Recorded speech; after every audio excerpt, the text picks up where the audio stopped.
গাজায় চলমান যুদ্ধবিরতি ও শান্তি প্রতিষ্ঠার প্রথম ধাপ হিসেবে জিম্মিদের মুক্তি পর্যবেক্ষণ করতে ইসরায়েল সফরে যান ভাইস প্রেসিডেন্ট জেডি ভ্যান্স। গাজায় চলমান যুদ্ধবিরতির মধ্যেই ইসরায়েলের হামলায় প্রায় ১০০ জনের প্রাণহানি ও হামাসের সঙ্গে আইডিএফ এর সংঘর্ষের মধ্যেই ইসরায়েল সফর করেন তিনি।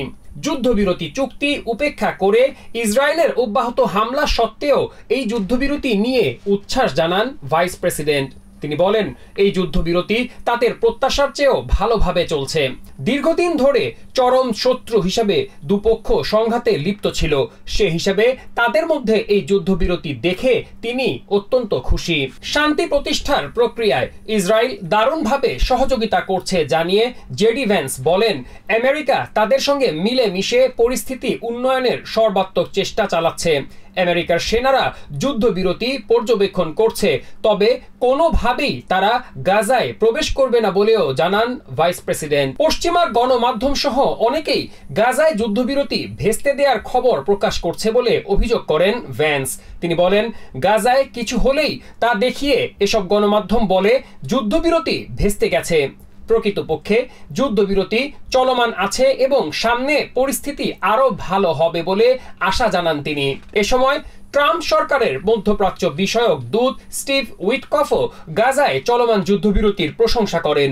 তিনি বলেন, আমেরিকা ও তার মিত্রদের সহায়তায় সবকিছুই ভালোভাবে চলছে।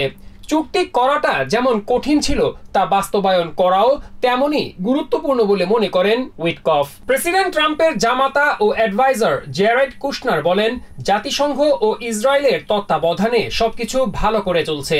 গাজা থেকে সব জিম্মিকে জীবিত ও মৃতদের মরদেহ উদ্ধার করাই তাদের কর্মপরিকল্পনার প্রথম ধাপ।